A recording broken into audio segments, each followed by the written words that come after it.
Hey everyone, this is Tim, and today I'm going to be doing a review on another monthly paying dividend stock. It is going to be Ellington Financial Incorporated, ticker symbol EFC.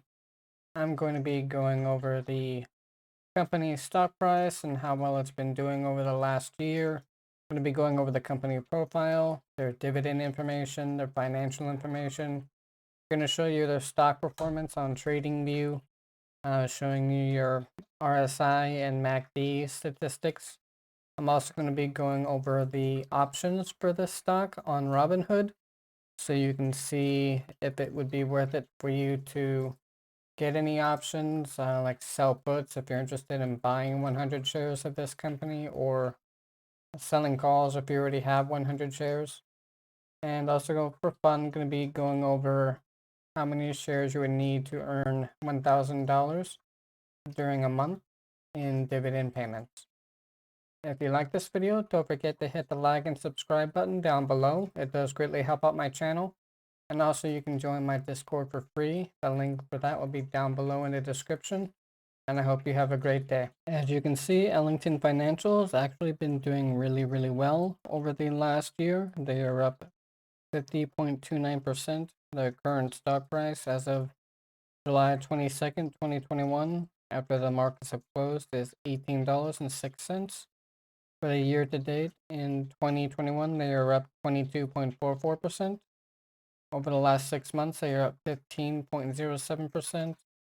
They are down over the last month, but they are up over the last 5 days 2.77%. You can see that there was a dip here in middle July, but it seems to have recovered.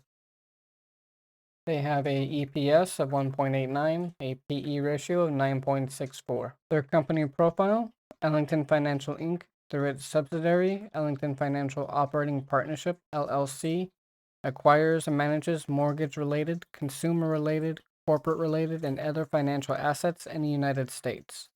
The company acquires and manages residential mortgage-backed securities backed by prime jumbo, all-day manufactured housing, and subprime residential mortgage loans. Residential mortgage-backed securities for which the principal and interest payments are guaranteed by the U.S. government agency or the U.S. government-sponsored entity.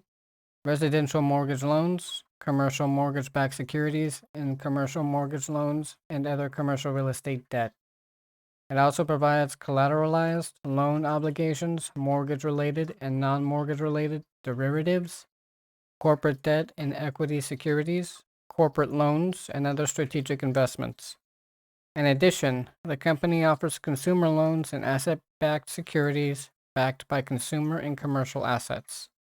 Ellington Financial LLC was incorporated in 2007 and is based in Old Greenwich, Connecticut, and it was founded in 2007. It is considered a REIT, so it is required by law to pay out 90% of its profits to its shareholders. Now for the dividends. This is a monthly paying dividend. It has a dividend yield of 9.91% with an annual payout of $1.80 per share for the year. It has a payout ratio of 95.49%.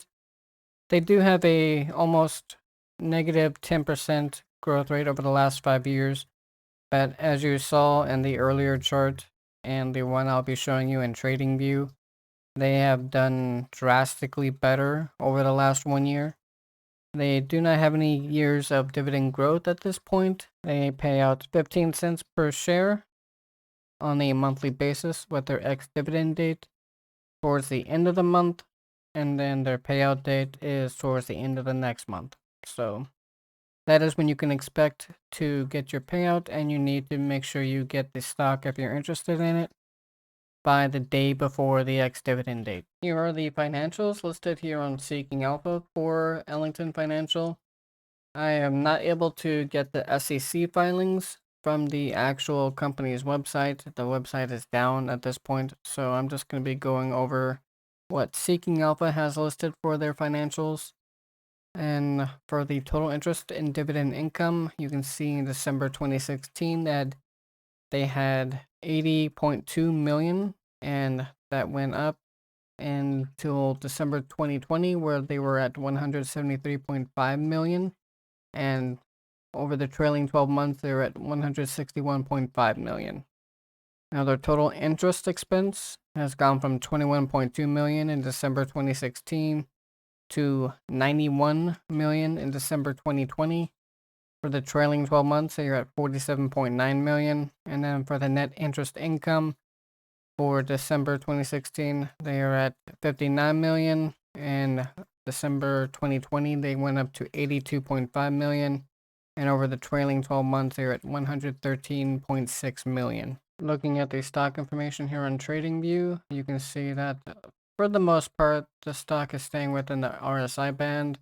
It does go above and below it a little bit, but for the most part, it still seems to be staying within fair market value, at least according to consumers.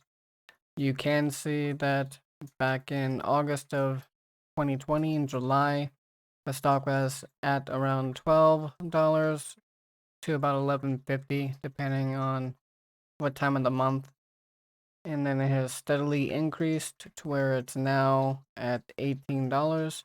It was at almost 20 back in June, but so far I think it has been doing remarkably over the last year, and especially since the rise started in November. Now here on Robinhood, looking at their options, they actually have some decent options for if you want to buy 100 shares of this company. They do have monthly expiration dates, so you're not going to be able to do anything on a weekly basis. But for instance, for the one that's expiring in just less than a month from now, you can sell a put and get $33 in credit, lowering your cost basis to $17.17 per share if it were to fall below that price and you were to be assigned those 100 shares. Now, if you already have 100 shares, selling a covered call is not really worth it on a monthly basis. You can go out a little bit and you can make a little bit of profit selling a covered call, but at the most that I've seen is you can make about $35 if you go all the way out to January 2022 if you want to sell a covered call. And if you were to go that far out and still sell a put in order to buy 100 shares, you could actually get the option for the $17.50 strike price and actually receive $1.25 in credit per share. So that would lower the cost basis to $16.25 per share, which is a pretty good discount if that were to fall below that price and you were to be assigned. Like I said, for fun, I like going on to TD Ameritrade's income estimator and just seeing, according to their charts and everything, how much you would have to own in shares and how much it would cost you in order to get $1,000 worth of dividend income every month. Now, getting just one stock alone to get up to $1,000 a month probably is not the most efficient. It's not what I'm doing.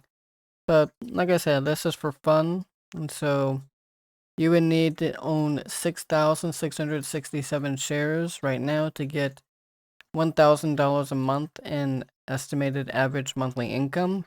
That's $12,000.60 per year. And that would cost a market value right now of $120,406.02.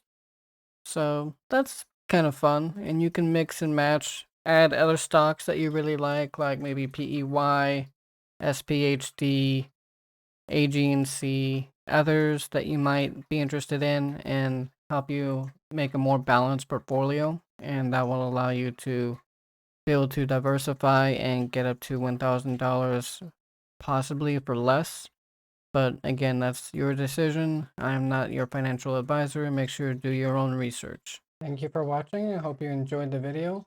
And don't forget to hit the like and subscribe button down below. It does greatly help out my channel and help more people see my videos.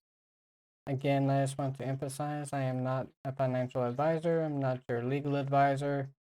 I want to make sure you know to do your own research. I'm just simply giving you the numbers and also my personal opinion, but that is all it is. So take that as it is and do your own research to see if this is a company you would be interested in. Again, you can also join my Discord for free. The link for that will be down in the description below. Hope you have a great day and good luck in the market.